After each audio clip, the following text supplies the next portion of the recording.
제가 부모님 직장, 아버님 직장 때문에 원래 서울 토박인데 강원도에서 성장을 했어요. 그러니까 초등학교를 춘천에서 다녔고 다니다가 이제 좀 일찍 서울로 학교를 유학을 오게 됩니다. 4학년 때부터 서울에 있는 친척 집에서 서울에 있는 학교를 다니게 돼요. 아마 그때부터 좀 그림 그리고 뭐 이런 데 취미를 붙였던 것 같아요. 요즘 같으면 말도 안 되는 일인데 고3 올라가서 담임 선생님하고 진학 상담을 하다가 저는 미술대학을 가볼까 합니다. 해가지고 미술을 하게 된 거죠. 미술대학을 가겠다고 한 것은 결국 하여튼 미술가로서 한번 살아봐야겠다는 생각을 하고 간 거니까 아마 고3 때 그 결정을 할 때가 저에게 작가적 시작점이 되지 않을까 생각합니다. 저희가 대학 들어가기 바로 직전에 10월 유신이었어요. 72년 10월이에요. 그리고 대학을 들어가서 그 분위기라는 게 굉장히 삼엄했다고 할 수 있어요. 하여튼 그 정치 사회적으로 이렇게 굉장히 억압되고 위축되어 있는 환경이고 바깥에서 일어나는 그 아카데믹하지 않은 미술에 대해서도 학교에서는 상당히 그 견제를 했다고 그럴까요? 인정 안 하려고 했고 그럴 정도로 학교 안의 분위기는 대단히 보수적이었고 그 안에서 어떤 예술가의 그 품성, 예술가의 덕목 이런 것들을 굉장히 강조한 그런 교육이었던 것 같아요. 아무튼 그 교육을 받고 나서 이렇게 받은 느낌은 뭔가 중요한 것들을 빼놓고 하여튼 정치적으로나 예술적으로나 너무 이렇게 갇혀 있는 공간 안에서 지내다가 갑자기 해방되는 그런 느낌이 컸던 것 같고요. 아마 이제 그게 제가 나중에 현실과 발언이나 이런 그룹하고 만나게 되는 그런 계기가 아닐까 생각합니다.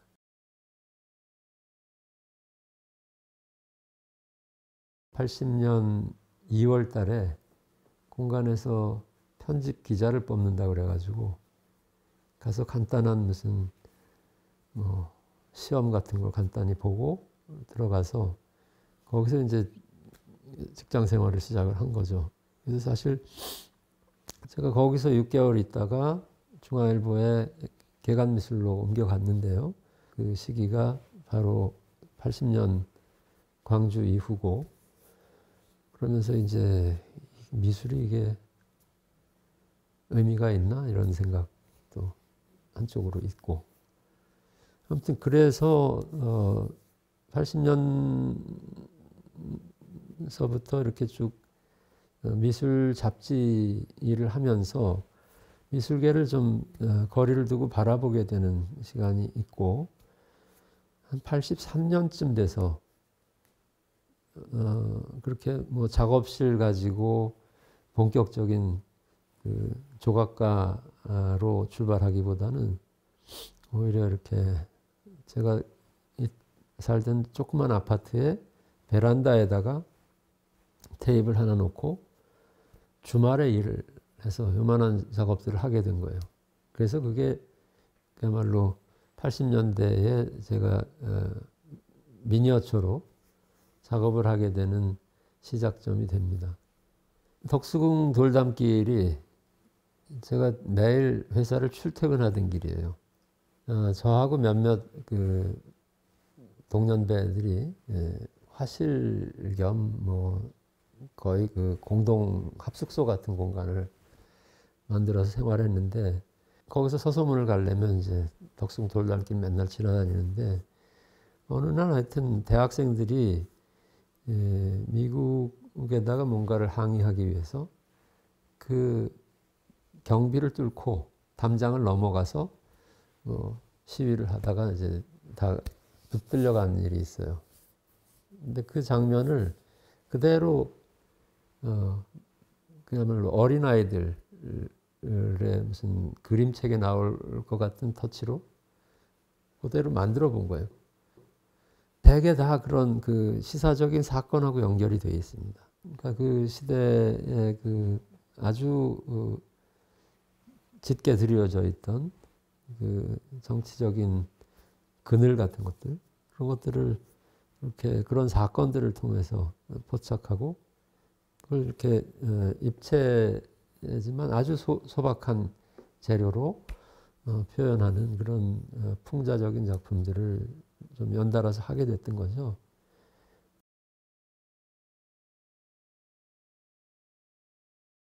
그러니까 우리나라의 큰 흐름으로 두 개의 미술 운동이 있다면 하나는 모더니스트들의 운동이고 하나는 민중미술가들의 운동이라고 하면 둘은 다 한쪽은 그 의미가 있지만 한쪽은 문제가 있어요. 그러니까 그냥 뭐 자주 얘기하는 거지만 모더니스트들이 진보적이질 않아요. 정치적으로. 예술적으로만 진보해요. 거꾸로 이 민중미술 쪽은 정치적으로 진보를 주장하면서 예술적으로 너무 보수적인 거예요. 근데 이게 이 안에서 편 갈라가지고 싸우고 앉아 있는데 해결이 안 되는구나 이렇게 하여튼 그런 생각을 이제 점점 하게 되는 게 도쿄에서 한 보름 정도 출판사 견학 겸 무슨 여러 전시 취재 겸 해서 갔었는데 그때까지 책으로 잡지로 봤던 백남준 선생 작품을 거기서 처음 봤고 같은 시기에 백남준 선생의 뭐 동료 어떤 요셉 보이스 전시가 어느 백화점 갤러리에서 같이 열렸었는데 두 전시를 같이 봤었죠. 그러면서 이제 그 두 전시를 본 것이 저한테 큰 자극이 됩니다.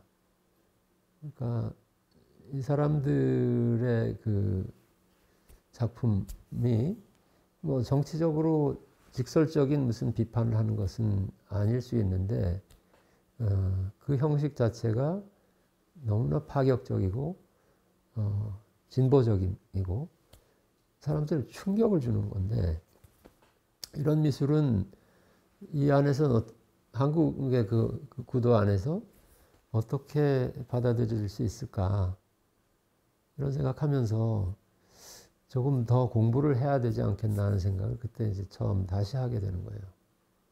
그러기 위해서 다시 좀 시간을 들여서 공부를 해야겠다 이런 생각을 하게 됐고요. 프랑스 파리로 가서요. 방학이 돼서 독일로 여행을 갔는데 독일의 미술관들을 다니면서 요셉 보이스, 뭐 백남준 포함해서 굉장히 활발한 그 새로운 그 젊은 작가들의 작품들이 있는 걸 이제 본 거예요. 아, 독일로 왔어야 되나 하는 생각을 그때 하게 되고요. 결국은 그렇게 해서 그 이듬해에 독일로 옮기게 됩니다. 그해 그러니까 5월 달에 독일 학교 스투트가르트 학교 시험 봐서 입학을 해요. 5년제 학교를 다니고 끝나면서 다시 2년짜리 연구과정이라는 걸 들어가서 7년을 그 학교에 있었고요. 예, 근데 독일로 안 옮겼으면 지금 같은 작업을 못 했겠죠.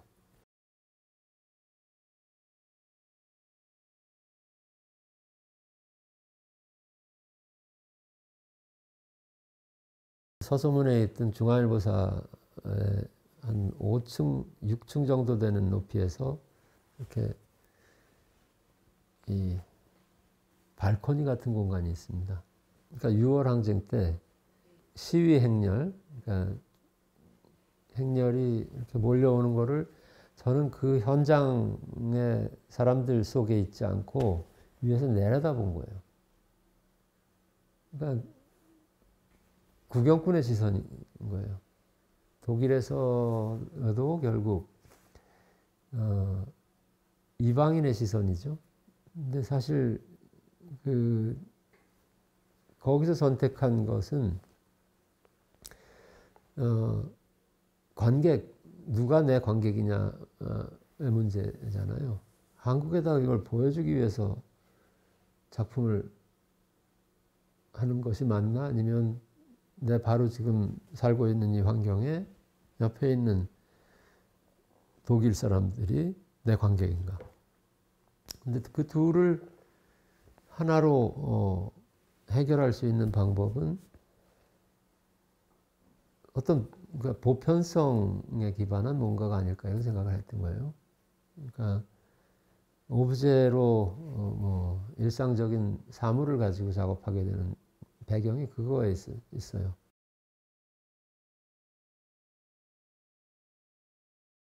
제가 학교는 미술대학을 다니고 글쓰기보다는 뭘 만들고 그리는 쪽을 공부를 했다면 직장에서 기자로 일하면서 글쓰기 주로 이제 이미지에 대한 글쓰기죠. 독일에 가서 그 교육을 받으면서 수업에서 주로 이제 그 작품들을 놓고 크리틱을 하는데 결국은 작품을 말로 설명하고 그것을 말로 질문하고 말로 방어하고 하는 과정이죠. 그래서 그 과정은 한국에서는 경험하지 못했던 방식이에요. 근데 이런 경험들을 하면서 아마 글 쓰는 게 거의 드로잉하고 옆에 계속 병행됐던 것 같아요. 뭔가 아이디어가 나와서 스케치를 하면 그 옆에 그것과 관련된 생각들을 쭉 쓴 거예요.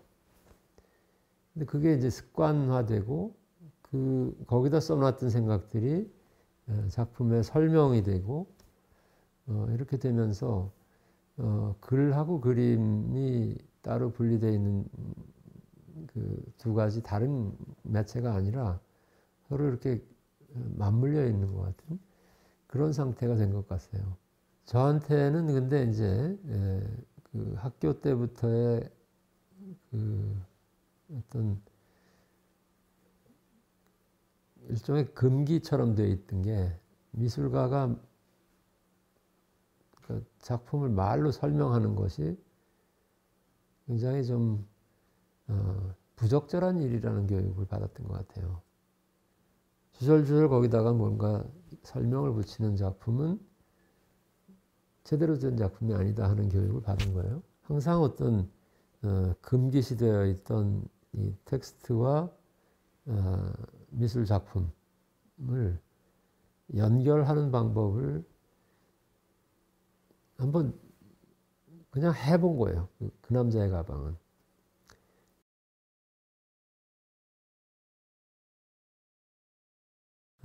모든 걸 시행착오를 통해서 하나씩 하나씩 배워가면서 이제 학교 그 일을 하게 됐는데 그러던 중에 이제 경주 선재 미술관의 그 별관이죠.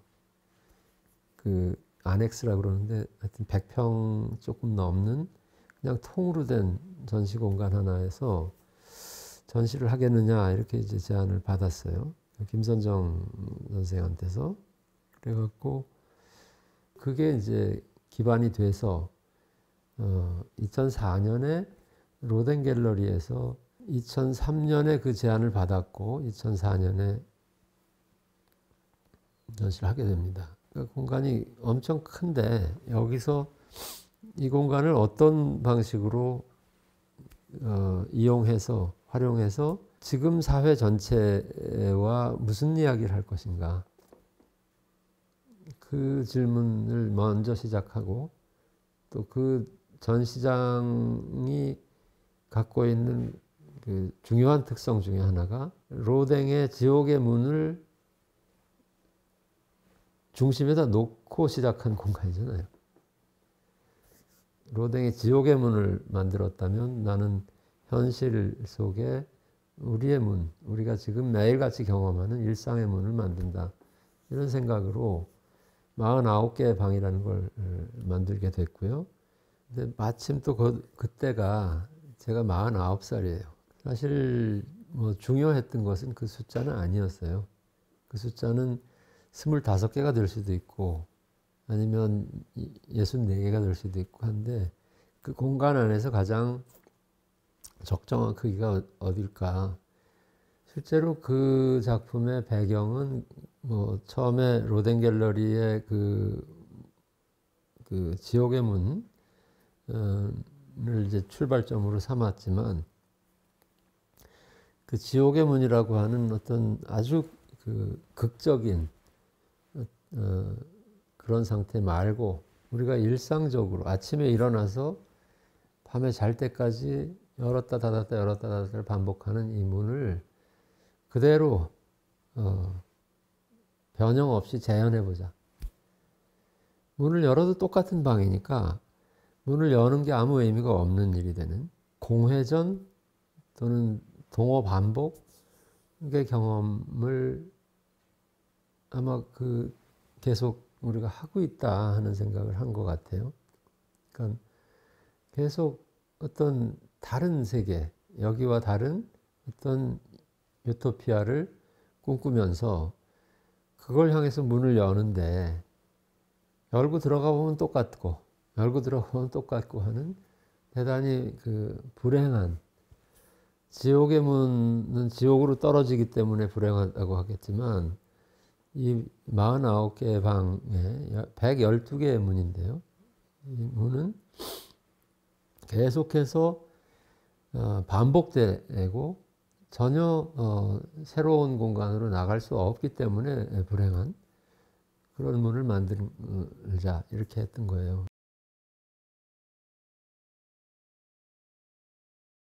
광주 비엔날레 2012년이죠.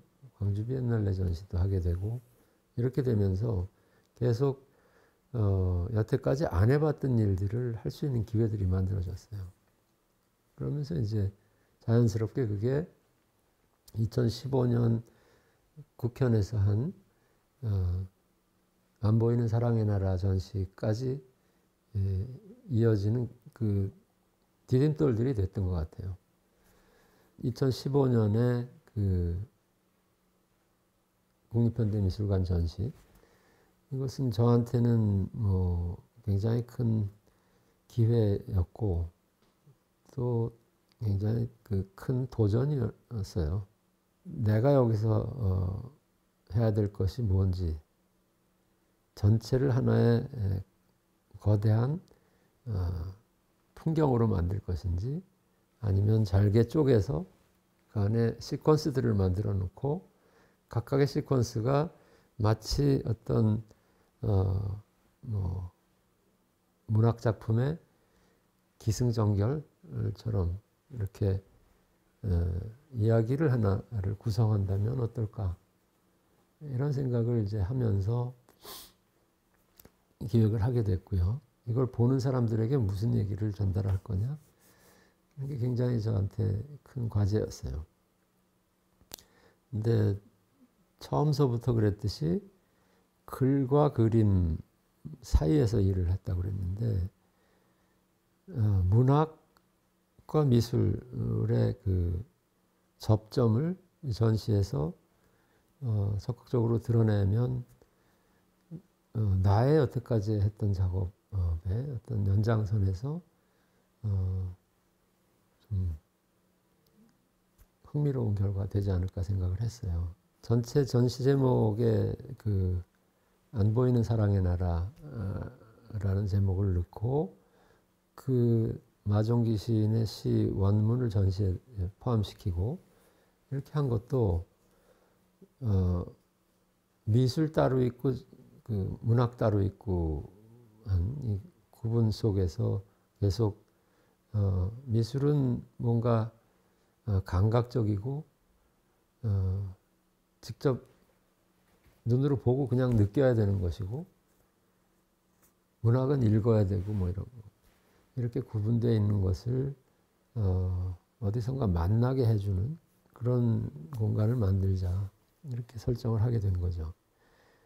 그러니까 많은 관객들, 수많은 일반 관객들이 거부감 없이 참여할 수 있고 아주 그 쉽게 받아들일 수 있는 방식이 뭘까 생각했어요. 그러니까 개념적인 무슨 복잡한 서커스를 하는 게 아니라 누구나 정말 예술 작품의 창작에 부분적으로나마 참여할 수 있는 방법을 한번 제시해 보자 이런 생각이었고요. 그래서 전시 기간 내내 관객들이 1시간씩 와서 필사를 하게 만들고 관객 그거 안 하는 사람들은 쪽지에다가 뭐라고 쓰게 만들어서 그리고 그걸 연결시킴으로써 관객이 미술과 글을 이렇게 다른 대상으로서가 아니라 누구든지 접근할 수 있는 의사소통의 수단으로 이렇게 받아들일 수 있게 한다. 이런 생각이 이제 작용을 했던 것 같습니다.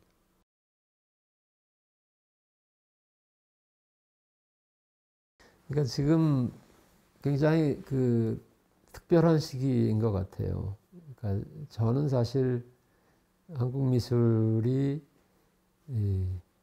국제적인 미술계 안에서 제대로 평가받고 제대로 대우받고 이러는 미술이 되기를 바래왔어요. 이것은 반드시 무슨 글로벌한 트렌드를 우리가 따라가서 따라잡아서 우리도 이런 거 할 수 있어 라고 하는 그런 방식의 목표는 아니었어요. 우리가 하나의 다른 기준을 만드는 거죠. 그것의 출발점은 지금 여기서 해야 되는 미술을 하는 것, 우리에게 충분한 의미가 있는 작품을 하는 것, 그것을 통해서만 비로소 다른 미술에서도 우리가 인정받을 수 있다, 제대로. 이런 생각을 해왔는데 계속해서 외부로부터의 시선에 의해서 평가받는 그거에 인정을 받으면 의미가 있고 거기서 인정을 못 받으면 아무것도 아닌 이게 아니라 그리고 그 안에서 어떤 제대로 된 평가를 받는 거 이렇게 고립과 격리의 시간 동안 우리가 다시 좀 전체를 들여다보고 여기서 우리가 지금 뭘 했던 거지? 뭐가 지금 부족하지를 점검하는 그런 기회들을 많이 가졌으면 하는 생각이 듭니다.